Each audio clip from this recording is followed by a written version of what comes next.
चलिए बच्चा, तो let's begin the next part that is methods of transformation. हमने कल ये पढ़ लिया था कि रिकॉम्बिनेंट क्या होता है और ट्रांसफॉर्मेंट क्या होता है। रिकॉम्बिनेंट अगर डीएनए दो डीएनए जुड़ गया तो रिकॉम्बिनेंट, नहीं जुड़ पाया तो नॉन रिकॉम्बिनेंट। अच्छा, जो नहीं जुड़ पाया उसको तो छोड़ दो, जो जुड़ गया अगर वो होस्ट सेल में चला गया तो ट्रांसफॉर्मेंट, नहीं गया तो नॉन ट्रांसफॉर्मेंट।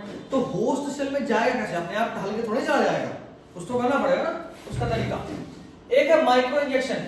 एनिमल सेल्स में अपन अक्सर इंजेक्शन के थ्रू, एक बहुत माइक्रोस्कोपिक इंजेक्शन होता है, उसके थ्रू डीएनए डालते हैं, that is called micro injection. ये पहला टेक्निक एनिमल सेल में यूज करते हैं। दूसरा बायोलिस्टिक या जीन गन।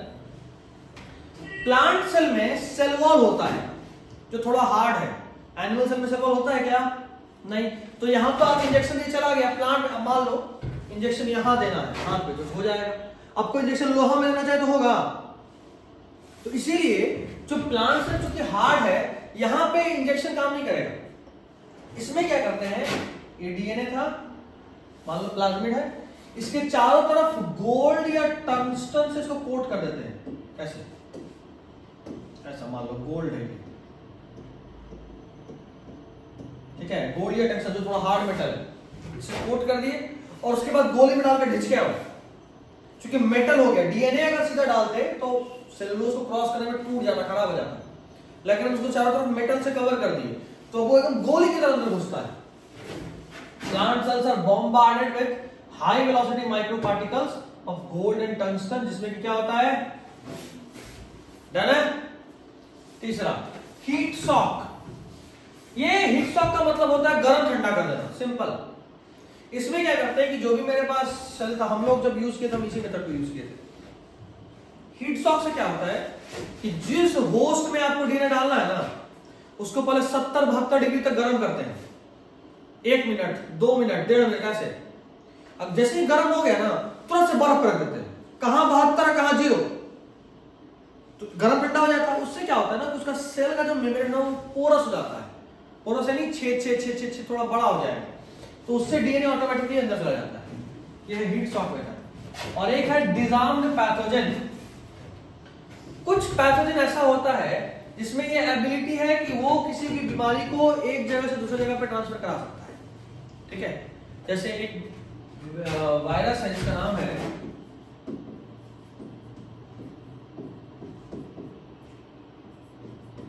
एग्रोबैक्टीरियम क्यूमिफेसेंस। ये जो वेक्टर है ना एग्रोबैक्टीरियम क्यूमिफेसेंस, इसको बोलते हैं नेचुरल जेनेटिक इंजीनियर। क्या बोलते हैं? Natural genetic engineer. इसमें एबिलिटी है कि ये अपना डीएनए किसी भी सेल के डीएनए के साथ जोड़ सकता है अपने आप, नेचुरली। और ये प्लांट का वायरस है। कैसा वायरस है? ठीक है, लेकिन ये कैंसर भी कॉज करता है। क्या करता है? तो भाई साहब, अगर हम अपना जीन ऑफ इंटरेस्ट को यूज कर किसी सेल में पहुंचाने के इसको यूज किए तो जीन ऑफ इंटरेस्ट तो पहुंचा दिया, लेकिन साथ में उसको कैंसर भी करवा देगा। अब कैंसर हो गया तो वैसे भी जिंदा बचेगा नहीं। तो हम क्या करते हैं, ये वायरस निकाले, वायरस का डीएनए निकाले, उस डीएनए में से जो कैंसर वाला जीन था उसको काट के हटा दिया, अब बदले में अपना जीन ऑफ इंटरेस्ट डाल दिए। तो अब ये वायरस को छोड़ देंगे, ठीक है, जाकर जो करना कर। तो ये वायरस क्या करता है, ये निकला, अपना डीएनए को उठा के पहुंचा दिया। तो ये तो सोच रहा है कि हम कैंसर वाला जीन पहुंचाए, लेकिन एक्चुअली वो कैंसर वाला जीन तो हटा दिए थे, अपना जीन ऑफ इंटरेस्ट डाले थे। तो पैथोजेन से उसका पैथोजेनोसिटी को छीन ली, पैथोजेन से उसका पैथोजेनोसिटी को छीन ली। इसी को बोलते हैं डिजार्मिंग करना। क्या करना? इससे इसका हथियार छीन लेना, ठीक है। ये भी तरीका होता है, ठीक। इस चीज को अपन कई बार ना एनिमल में भी यूज करते हैं। जैसे मान लो हमको किसी जानवर का पॉपुलेशन कम, जैसे मान लो मच्छर कम करना है, मच्छर बहुत हो गया, साइंटिस्ट को एक तरीका क्या निकाला, मच्छर पकड़ा, मेल मच्छर, उसका टेस्टिस से निकाल दिया। मेल मच्छर के पास अगर टेस्टिस नहीं तो कोई काम का है, वो रिप्रोड्यूस का स्पर्म बना सकता है? नहीं। उसको छोड़ दिया, जा बेटा जो करना करो। अब ये मेल मच्छर क्या करता है, निकला और पूरा कांड किए हुए खूब सारी फीमेल के साथ रिप्रोड्यूस करा, तो फीमेल को तो लगा कि अब हम प्रेग्नेंट हो गए हैं, अब मेरे को और किसी के साथ मीटिंग नहीं करना। लेकिन उसके साथ मीटिंग करने के बावजूद क्या वो प्रेग्नेंट हुई? तो वो मच्छर जितनी फीमेल के साथ मीटिंग करेगा उतनी फीमेल तो फिर कहीं मीटिंग करेगी नहीं, और उससे बच्चा भी नहीं होगा। तो इससे क्या होता है कि मान लो 1000 मच्छर छोड़ दिए, अब एक एक मच्छर अगर 3-3 फीमेल के साथ भी मीटिंग कर रहा है फॉर एग्जांपल, तो 3000 मच्छर का तो बच्चा ऐसे रुक गया फीमेल का, और 1000 जो मेल था तो ऐसे बेकार हो चुका था, तो टोटल 4000 मच्छर का पॉपुलेशन कम कर दिया ना हम। ये होता है, ये भी यूज करते हैं। अभी हम लोग पढ़ेंगे, एनिमल्स में पढ़ेंगे, बहुत सारा कांड करते हैं, माइक्रोब्स वाले चैप्टर है।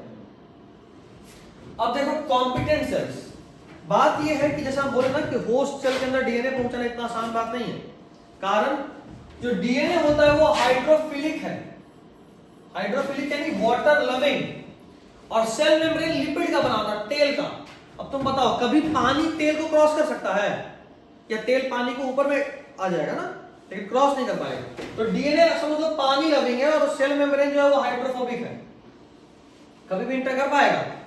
It can not pass through the cell membrane. क्यों? क्योंकि सेल मेम्ब्रेन कैसा है?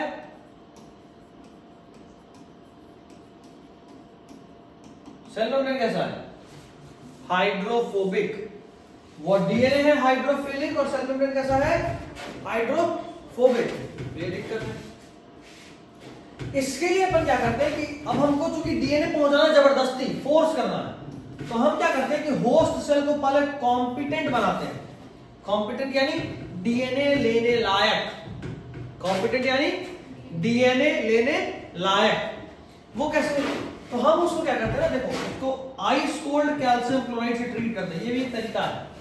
कैल्शियम क्लोराइड और साथ में ठंडा, उससे क्या होता है कि इसके बॉडी में पोरस हो जाता है। देखो यहां लिखा है एंट्री ऑफ रिकॉम्बिनेंट डीएनए, उससे क्या होता है कि ट्रांजिएंट पोर्स बन जाते हैं, जो कि हीट शॉक से क्रिएट होता है। देख रहे हो हीट शॉक, अभी बताते गरम ठंडा, गरम ठंडा से वहां पोर्स बन जाता है, उस पोर्स के थ्रू रिकॉम्बिनेंट डीएनए मेरा इंटर करता है। एक और खास बात, उसमें कैल्शियम आयन का भी रोल होता है, इसलिए कैल्शियम क्लोराइड डालते हैं।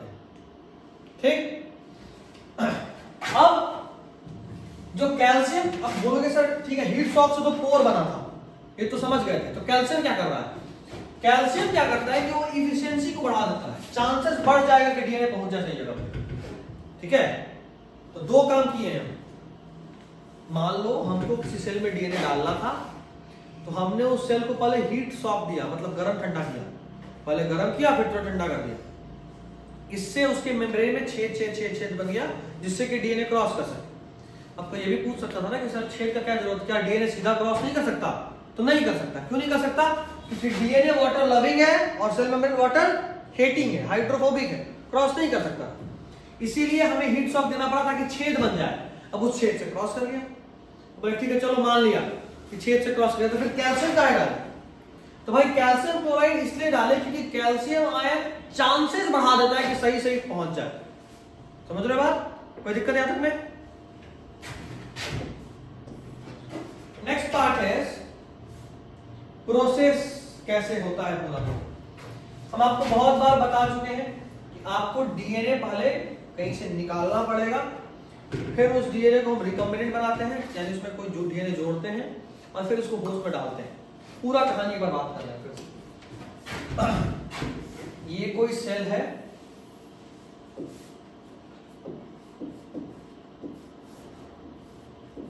ये कोई सेल है, इसके अंदर मेरा डीएनए है। ठीक है, इसके में नंबर ऑफ फ्रूट ज्यादा है, फल ज्यादा लग रहा है, लेकिन फल मीठा नहीं है और बड़ा नहीं है। ठीक है, ये कोई दूसरा पेड़ है, दूसरा पेड़ है जिसमें दो खास बात है। इसमें फ्रूट का साइज जो है वो बड़ा है, फ्रूट का साइज क्या है? बड़ा है, और साथ में स्वीटनेस या टेस्ट बोल दो, और टेस्ट भी इसका ज्यादा बढ़िया है। ठीक है, इसका डीएनए कुछ ऐसा है।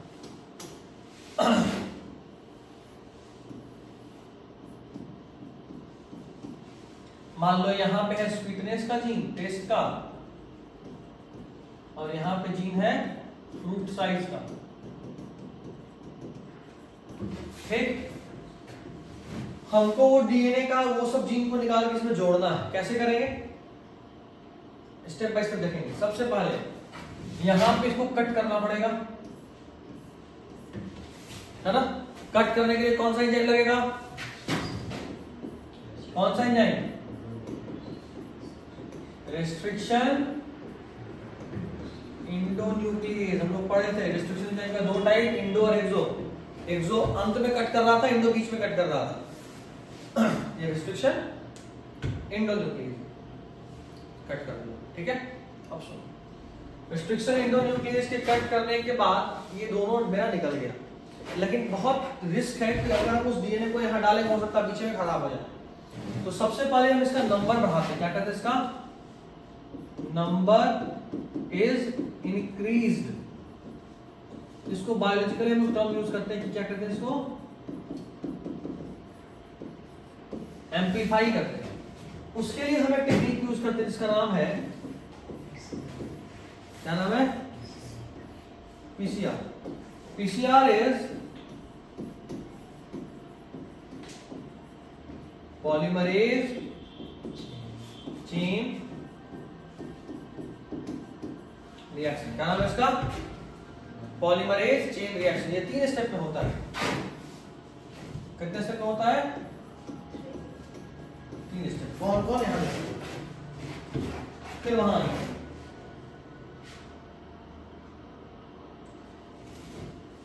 पॉलीमरेज चेन रिएक्शन में हम लोग क्या कर रहे होते हैं, तो जीन ऑफ इंटरेस्ट को जीन ऑफ इंटरेस्ट समझ में आ रहा है कि जो मेरा पसंदीदा जीन था, पूरा डीएनए नहीं करेंगे, वहां से काट के निकालने के बाद किए थे ना। जीन ऑफ इंटरेस्ट को एम्पलीफाई करते हैं, in vitro amplification. In vitro का मतलब टेस्ट ट्यूब में कर रहा है ना, बॉडी के अंदर तो होने रहा। अगर बॉडी के अंदर हो तो टर्म यूज करते हैं इन वीवो। क्या यूज करते हैं, इन वीवो। बॉडी के बाहर तो इन विट्रो। क्या क्या चाहिए डीएनए को एम्पलीफाई करने के लिए, हमें ये मेजरली चार्ज चाहिए। पहले तो न्यूक्लियोटाइड, एक डीएनए था ऐसा, हमको और डीएनए में और बड़ा करना है और उसके तरह का कॉपी करना है, तो हमको ये सब जो न्यूक्लियोटाइड यहाँ लगा है, जो जुड़ा है, ये तो चाहिए होगा ना, चाहिए होगा नहीं चाहिए होगा, चाहिए होगा। इसको बोलते हैं nucleotide. DNA primer, DNA primer वो मान के चलो ना कि डीएनए प्राइमर जो होता है, जो जिसको हम टेम्पलेट बोलते हैं, प्राइमर्स को देख के कॉपी किया जाता है, यानी ये है प्राइमर, ठीक है। और डीएनए प्राइमर में हम लोग कुछ पहले से सिंथेसाइज, एक्चुअली उसको टेम्पलेट बोलते हैं, प्राइमर में टेम्पलेट बोलते हैं। प्राइमर में हम लोग पहले से सिंथेसाइज करके डालते हैं इसमें, जो चीज यहां जुड़ेगा, ठीक है। तीसरा है टैग पॉलीमरेज। ये एक एंजाइम है, एक ऐसा एंजाइम जो इसको पॉलीमराइज कराएगा, यानी इसका और मल्टीपल कॉपी बनाएगा। हर चीज के लिए एंजाइम चाहिए होता है। यहाँ पे क्या है, टैग पॉलीमरेज। ये एंजाइम थोड़ा खास है, खास इसलिए क्योंकि एक थर्मो स्टेबल एंजाइम है। थर्मो स्टेबल का मतलब होता है टेम्परेचर से खास फर्क नहीं पड़ता। एक्चुअली मैं ये पूरा रिएक्शन करते वक्त मेरे को टेम्परेचर बहुत ज्यादा देना पड़ता है। ये जो डीनेचुरेशन वाला स्टेप है ना, यहाँ पे टेम्परेचर ऑलमोस्ट 90 डिग्री के आसपास होता है। इतने टेम्परेचर पे हमारा डीएनए बर्बाद हो जाएगा, इतने टेम्परेचर पे हमारा डीएनए बर्बाद हो जाएगा। तो उस टेम्परेचर पे भी और कोई एंजाइम काम ही नहीं करेगा, तो इसलिए हम एक ऐसा एंजाइम लिए जो उस टेम्परेचर पे भी काम करे। उसके लिए हमारे पास क्या था, टैग पॉलीमरेज। ये एक बैक्टीरिया से आइसोलेट करा जाता है, ये एक बैक्टीरिया से आइसोलेट करा जाता है, इसका नाम है थर्मस एक्वाटिकस। ये एक बैक्टीरिया है, ठीक है। और ये बैक्टीरिया नॉर्मली भी गर्म जगह पर रहता है, तो इसलिए इसका एंजाइम उस गर्म जगह के लिए यूज टू है, इसको आदत है गर्म जगह चलने का। और अंत में हमारे पास एक जीनोमिक डीएनए चाहिए होता है, एक ऐसा डीएनए जिसको देखकर कॉपी करा जाएगा, ठीक है। अब देखो इस वाले केस में ये जो हम निकाले हैं ना, यही है जीनोमिक डीएनए टेम्पलेट, ठीक है। इसके साथ न्यूक्लियोटाइड डालेंगे, प्राइमर्स डालेंगे और टैग पॉलीमरेज एंजाइम डालेंगे इसके साथ जो काट के निकाले। जब ये चीज निकालेंगे ना तो 3 स्टेप में वो कॉपी होगा। सबसे पहले होगा डीनेचुरेशन। देखो सबसे पहले क्या होगा, डीनेचुरेशन। जो मेरा डीएनए था वो टूट जाएगा, देख रहे हो, वो टूट गया, ठीक है। सबसे पहले क्या हुआ, वो टूट गया, एक डीएनए दो पार्ट में टूट गया है। अब देखो अगला स्टेप होता है एनीलिंग। एनीलिंग में क्या होता है कि इसका शुरुआत होता है। बात यह है ना कि हमको कौन सा एंजाइम चाहिए था, देखो कौन सा एंजाइम चाहिए था,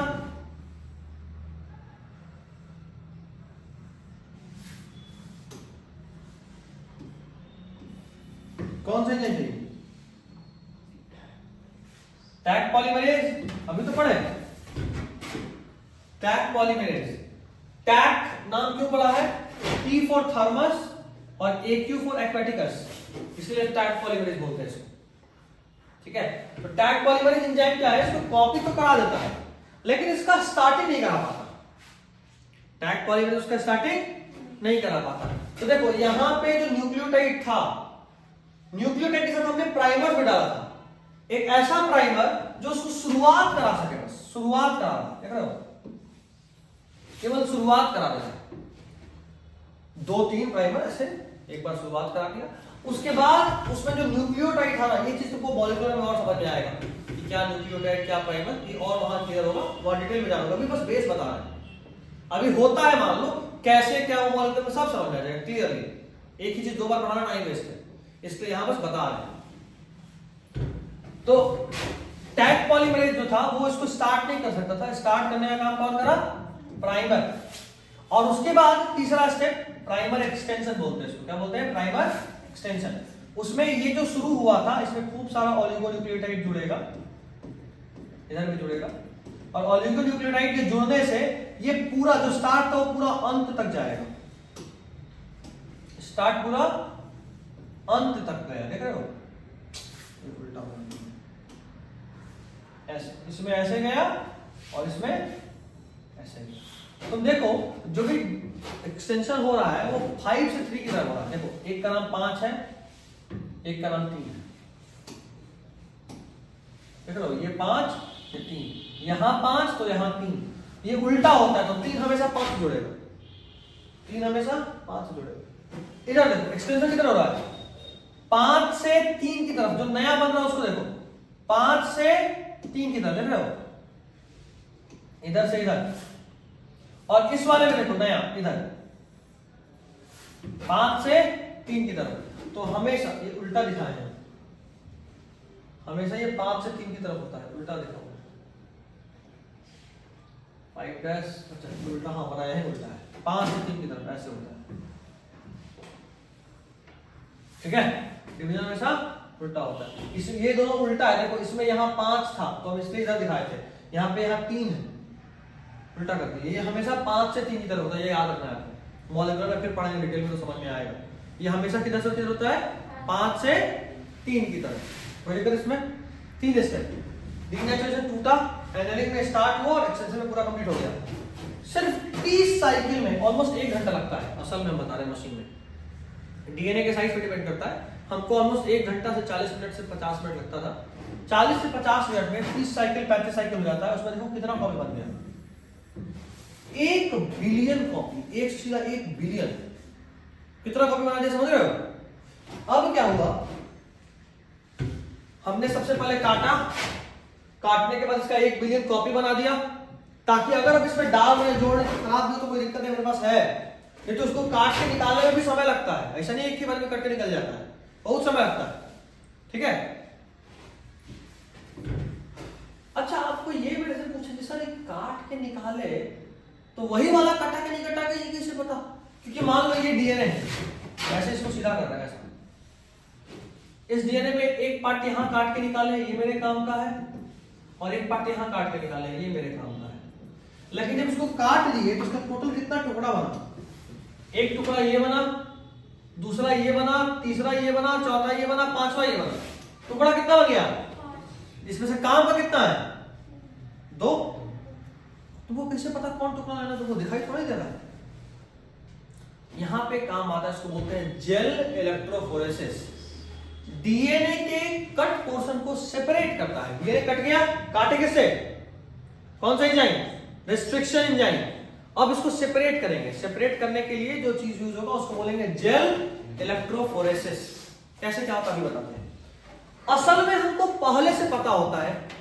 हम लोग डीएनए को काटने से पहले उसको पूरा एनालाइज करते हैं कंप्यूटर में कि अच्छा उसका ये सीक्वेंस है। जो तुमको सीक्वेंस दिखाया था ना एक बार, वो पहले से किया होगा आपको, पहले से हमको पता था कि इसका ये सीक्वेंस है। अब मेरे को ये पता है कि मान लो इस वाले में जैसे इसको एक जो है ना ये ऐसा दिखा हुआ है, ये डीएनए, इसको बोलते हैं एक बेस पेयर। क्या बोलते हैं? एक बेस पेयर। एक बेस पेयर, दूसरा, तीसरा, चौथा, पांचवा, छठा, सातवां, आठवां, नौवां, ये क्या है?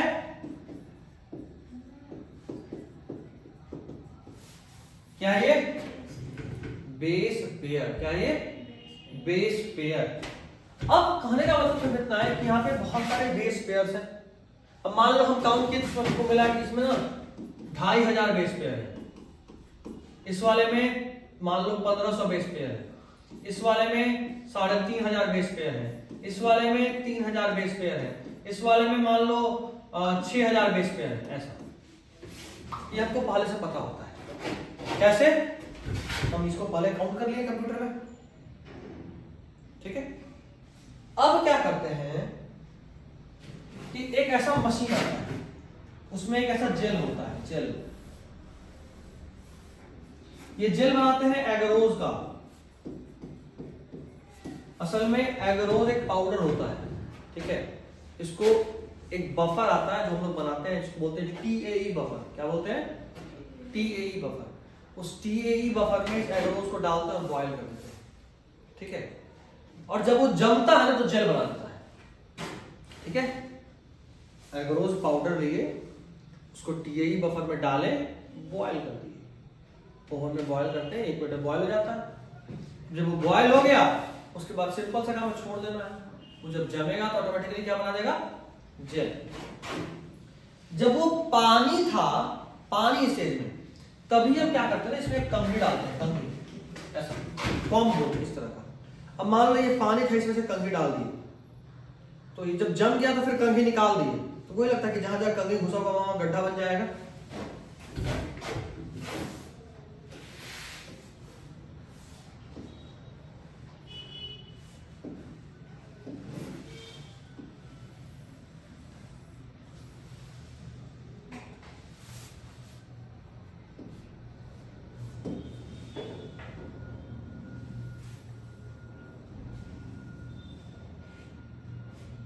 एक जेल है, ठीक है।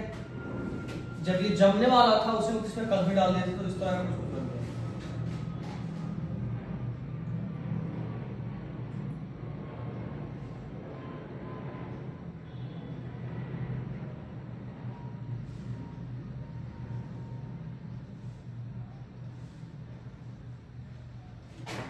चलो है 4 रेखा पे, ठीक है।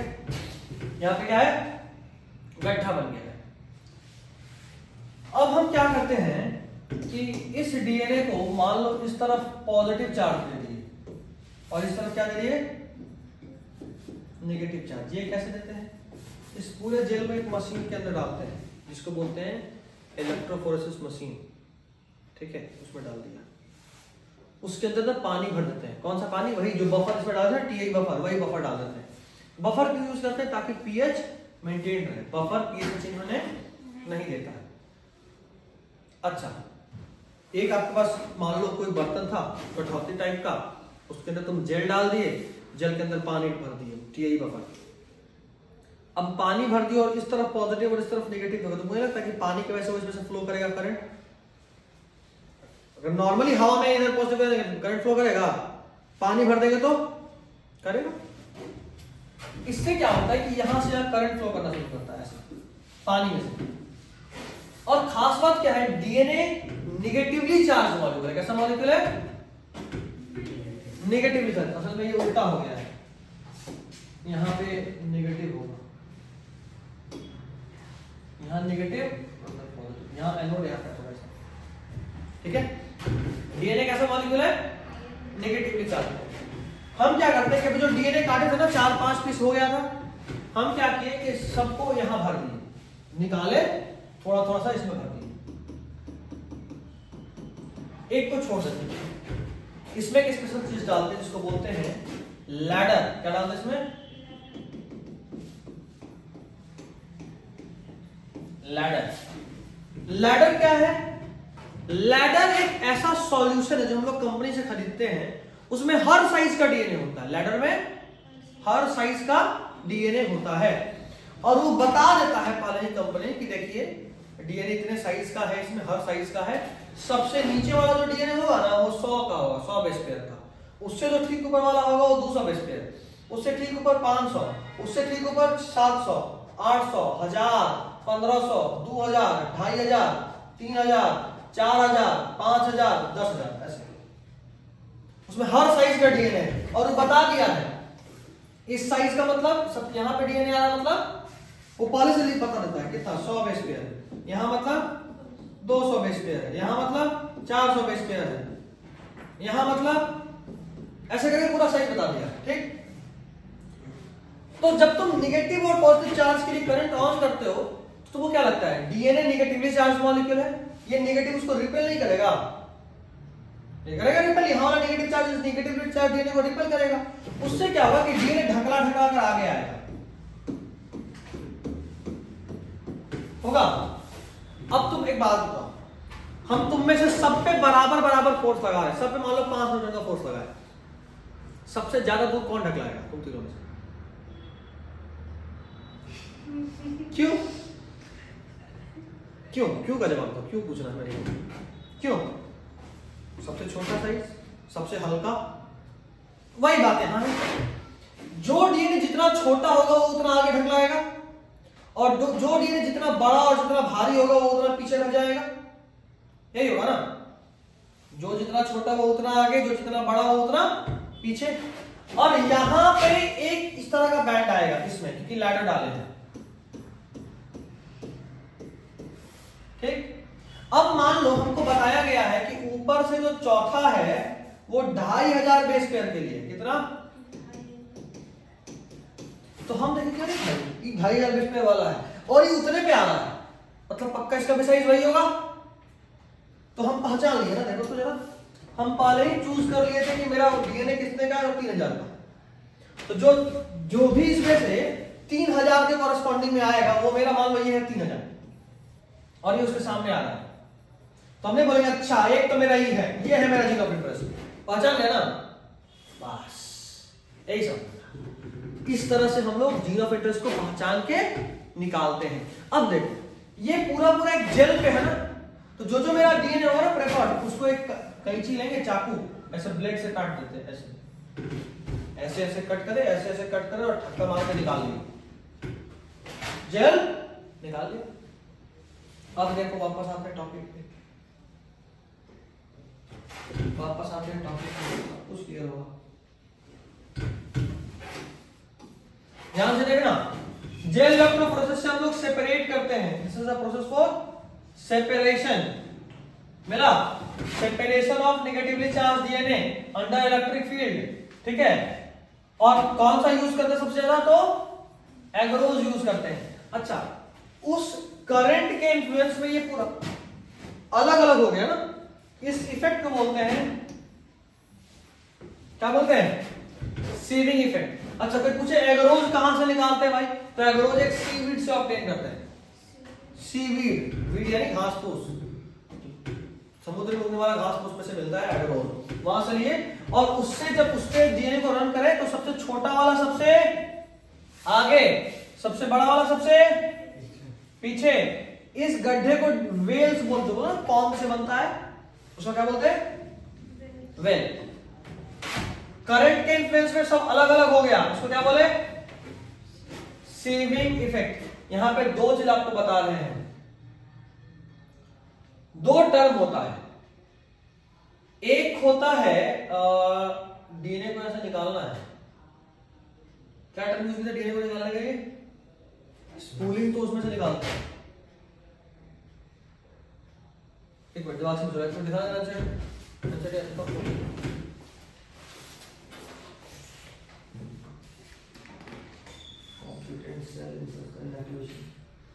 इल्यूशन, हाँ इल्यूशन। अभी पता है डीएनए को काट के निकालते हैं, देखो डीएनए को काट के निकालते हैं। डीएनए को काट के निकालना इज कॉल्ड इल्यूशन। क्या बोलते हैं? इल्यूशन। डीएनए को काट के निकालना इज कॉल्ड इल्यूशन। इल्यूशन से डीएनए को काट के निकाले। अब जो हम डीएनए काट के निकाले हैं उसको यूज करेंगे। अभी देखो डीएनए को काट के निकाला। अच्छा ये कैसे पता कि जो काटे हैं या डीएनए, क्योंकि डीएनए दिखता नहीं है। हमको डीएनए को देखने के लिए यूवी रे में देखना पड़ता है। डीएनए कहां दिखता है? यूवी रे में। एक्चुअली हम क्या करते हैं कि जब हम जेल बनाना थे, याद है बोले कि बॉयल करते हैं, जैसे थोड़ा हल्का ठंडा होता है ना तो उसमें ईटीबीआर डालते हैं। क्या डालते हैं? इसका पूरा नाम है इथिडियम ब्रोमाइड। क्या नाम है? Ethidium bromide. इथिडियम ब्रोमाइड क्या करता है ईटीबीआर? जब ईटीबीआर डाल देना, देखो जेल लिखा है ना, जेल उसको स्टेन करना है किससे? इथिडियम ब्रोमाइड से। जब इसको ईटीबीआर से, ये यही है ईटीबीआर, शॉर्ट में इसी को ईटीबीआर बोलते हैं। ET is for ethidium, BR for bromide, ethidium bromide. उसके बाद जब हम उसको यूवी में देखते हैं ना तो जहां जहां डीएनए होगा ना वो ऑरेंज कलर का चमकने लगेगा, बड़ा प्यारा दिखता है, ऑरेंज ऑरेंज ऑरेंज। तो वो ऑरेंज कलर का ब्राइट ऑरेंज बैंड, उससे हमको दिख गया डीएनए। उसके बाद डीएनए को काट के निकाल लिए जेल में से, उसी को क्या बोलते हैं? इल्यूशन। भी बताया डीएनए काट के निकालते हैं, इल्यूशन। अच्छा अब मेरे पास डीएनए आ गया है ना, डीएनए जो मेरे को चाहिए था वो मिल गया है। अब मान लो मेरे को इसमें से भी प्योर डीएनए, यहाँ भी जो डीएनए निकाले हैं एक्चुअली डीएनए नहीं निकाले, क्या निकाले हैं? हमको इसमें से भी डीएनए निकालना है, तब हम इस प्रोसेस में जाएंगे। उसके बाद हम क्या करते हैं, इसको बहुत सारे एंजाइम से ट्रीट करते हैं। अभी जो डीएनए आया जरूरी नहीं है कि एकदम प्योर हो, तो हम क्या करते हैं ना उसमें डालते हैं, मान लो प्रोटीएज डाल दी तो सारा प्रोटीन को डाइजेस्ट कर दिया, आरएनए डाल दी सारा आरएनए को डाइजेस्ट कर दिया। अब जो बचा वो डीएनए है, क्योंकि प्रोटीन और आरएनए दोनों खत्म, तो बचा क्या? डीएनए। मान कर तुम कार्बोहाइड्रेट्स भी डाल दो, सारा कार्बोहाइड्रेट भी खत्म हो जाएगा, वैसे पहले भी नहीं होता। उसके बाद ये सब जो भी आएगा वो एक पानी में आएगा, फ्लूइड में। उसमें देखो इस तरह का थ्रेड टाइप का दिखता है,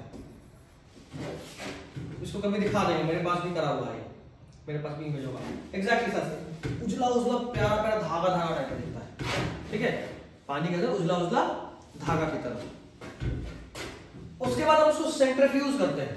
सेंट्रीफ्यूज बहुत जबरदस्त, 1 सेकंड में 25,000 बार घुमाते हैं, इतना तेजी।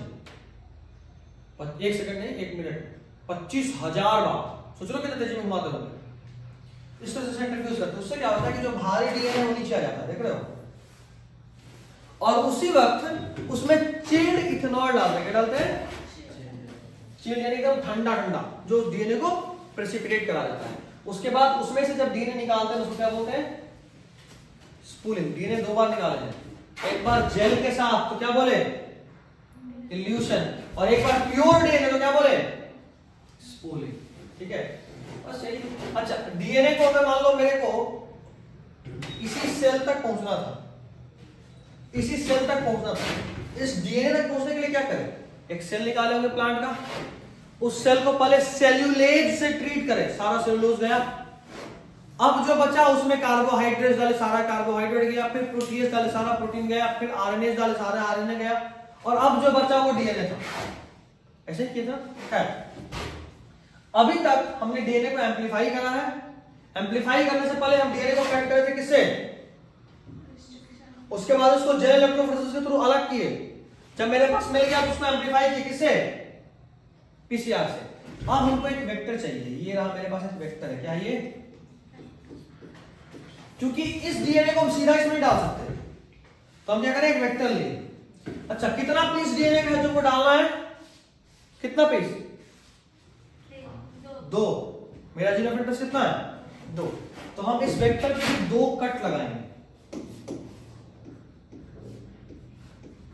ध्यान रहे जो रेस्ट्रिक्शन एंजाइम यहां यूज किए हैं वही वाला यहां यूज करना पड़ेगा।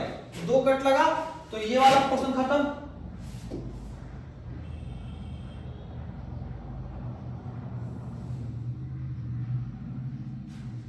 ठीक। अच्छा अब वहां से जो डीएनए निकाले थे वो डीएनए लाके यहां चिपकाएंगे। काटने के लिए सेम रेस्ट्रिक्शन एंजाइम यूज किए, चिपकाने के लिए कौन सा एंजाइम? DNA ligase. अब अगर वो वाला डीएनए इसमें चिपक गया तो अब ये जो वेक्टर है ये 2 डीएनए से बना है, एक डीएनए जो पहले से था और एक डीएनए जो हम जोड़े हैं, इस वेक्टर को क्या बोलेंगे? यही कैसा डीएनए है? वेरी गुड, अब तुम लोग समझ रहे हो। अभी तक जो कहानी था सारा कहानी एक साथ क्लियर होने लगा होगा इमेज, ठीक हो रहा है ना सब कुछ। अब रिकॉम्बिनेंट डीएनए, अब इस वेक्टर को हमको पहुंचाना इसमें, यही है ना। अच्छा अपने आप जाएगा, ये डीएनए है हाइड्रोफिलिक, इसका सेल मेम्ब्रेन होगा हाइड्रोफोबिक, क्रॉस नहीं हो पाएगा, इसीलिए इस पे बहुत सारा ट्रीटमेंट यूज करें, कोई भी काम यूज कर सकते हैं। सबसे पहले तो इसको कॉम्पिटेंट बनाना, सिंपल तरीका जो हम यूज कर रहे थे इकोलाई, कॉम्पिटेंट बनाने की सूचना कर रहे थे हीट स्टॉक, गरम ठंडा, और साथ में कैल्शियम क्लोराइड डाल दिए।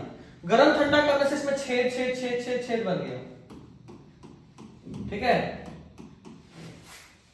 और कैल्शियम क्लोराइड डालने से चांसेस बढ़ गया कि ये वेक्टर इसमें घुस ही जाए, ठीक। अब अगर वेक्टर इसमें घुस गया तो इस सेल को क्या बोलेंगे,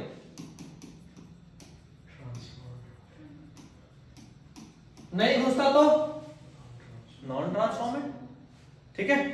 अब समझ गए मेरा डीएनए कैसे पहुंचता होस्ट में। अब ये यहां पे एक्सप्रेस हो जाएगा, मेरा काम हो जाएगा। अच्छा ये यहां एक्सप्रेस हो, इसके लिए जरूरी है इसमें एक ओरी साइट हो ताकि ये रेप्लिकेट कर पाए। अच्छा साथ में वेक्टर में यहां कट होने वाला वो साइट भी होना चाहिए, तभी तो ये कटा और नया डीएनए आप लाके जोड़े, तो इसमें रिकॉग्निशन साइट भी होना चाहिए था। वेक्टर के प्रॉपर्टी में लोग पढ़े थे, यही सब है। अब आई गेस पूरा क्लियर हो गया अभी तक जो पढ़े हैं, सारा स्टेप, पीसीआर क्यों किए, इलेक्ट्रोफोरेसिस क्यों किए, सब क्लियर है। चलिए ये भी क्लियर, ये भी क्लियर हो गया ना पीसीआर। एक ये बचा है, ये भी एक बार पढ़ लो, ये भी हो गया, तुम समझ लो कैसे होता है, पढ़ो। इस सिस्टम को छोड़ के पढ़ना, यहां से ऊपर तक।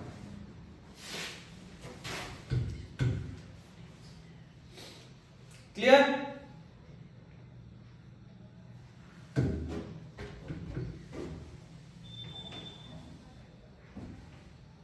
क्लियर है?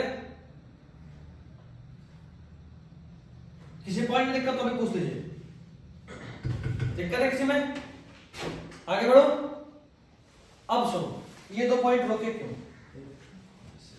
एक बात बताओ, इतना सब कुछ करके हम इस वेक्टर को यहां पहुंचा दिए, अब मेरे पास एक ऐसा सेल तैयार हो गया है जिसमें नंबर ऑफ फ्रूट ज्यादा बनने का भी जीन है, उसके अलावा 2 और जीन, किसका किसका, टेस्ट का और फ्रूट साइज का, वो दोनों भी इसके साथ पहुंच गया है। अब इसमें टेस्ट भी अच्छा हो गया है और फ्रूट का साइज भी सही हो गया है।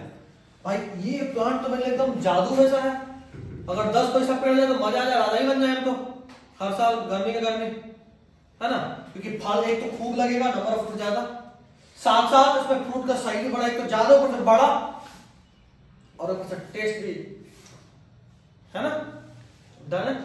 अब इतना करके छोड़ देना तो मेरा काम हो जाएगा। अरे भाई साहब इसको क्यों बनाए हैं, ताकि प्लांट उगाएं, इतना मेहनत करके हम एक ट्रांसफॉर्मेंट सेल तैयार कर दिए, अब इससे इसका डिजायर्ड प्रोडक्ट तो लेंगे। डिजायर्ड प्रोडक्ट लेने के लिए जो चीज यूज कर रहे हैं उसी को बोलते हैं बायोरिएक्टर। बायोरिएक्टर में मेरे रिकॉम्बिनेंट सेल से डिजायर्ड प्रोडक्ट बनेगा, ठीक। और डिजायर्ड प्रोडक्ट बनने के बाद हम उसको थोड़ा प्यूरिफाई करते हैं। मान लो आम आ गया, अब आम गंदा हो गया तो पहले आम एकदम मस्त साफ वाफ करोगे, पैक करोगे, यही करोगे। तो पैक नहीं करते यहाँ पे, उसके बाद उसको प्यूरिफाई करते हैं, एक्सट्रैक्ट और प्यूरिफाई। तो पहले तो प्रोड्यूस करेंगे और फिर एक्सट्रैक्ट करके प्यूरिफाई करेंगे। ये 2 चीज बचा हुआ जो भी अपने को पढ़ना है। चलो फिर वो भी पढ़ के खत्म ही करें चैप्टर।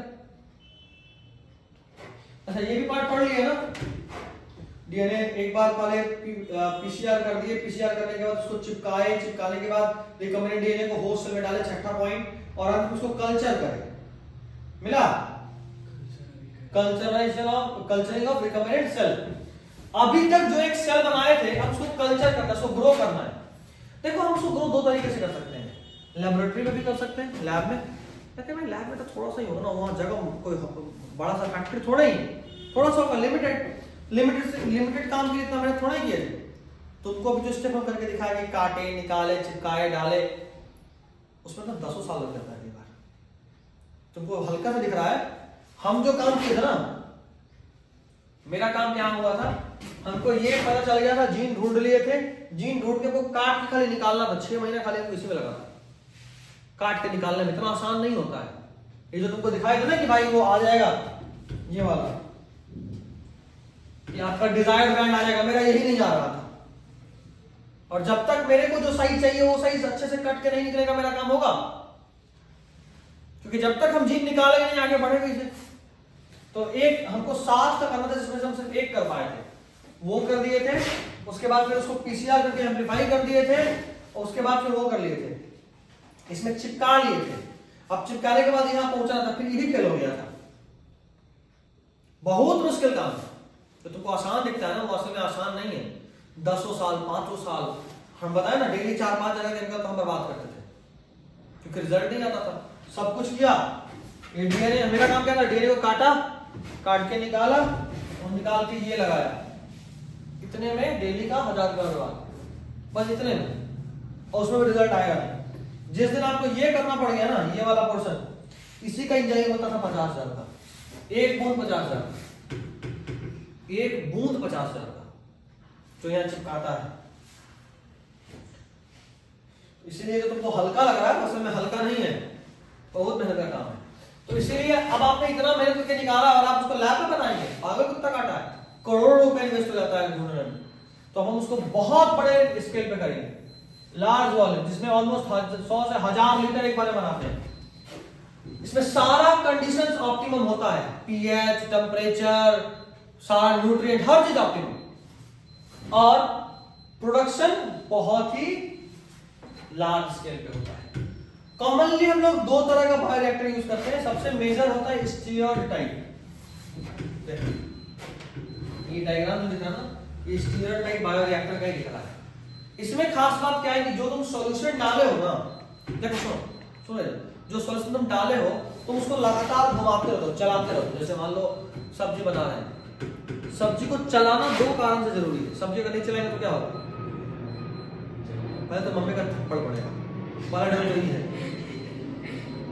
मम्मी बोलती कि जरा देखो मम्मी काम करके आते हैं, तो नहीं देखे, पहले तो थप्पड़ पड़ेगा, साथ में गाली फ्री।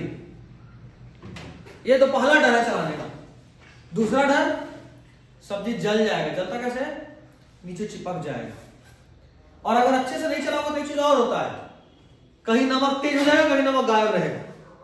कभी ऐसा सब्जी बनाए, ई वाला कोना सोचा तो पूरा नमक तेज है, ई वाला कोना तो नमक है नहीं, ले काहे क्या कि सब्जी मिला ही नहीं थे। हुआ है कभी बनाए हो सब्जी? क्या बात है, तुम लोग सब काट करके बैठे हैं।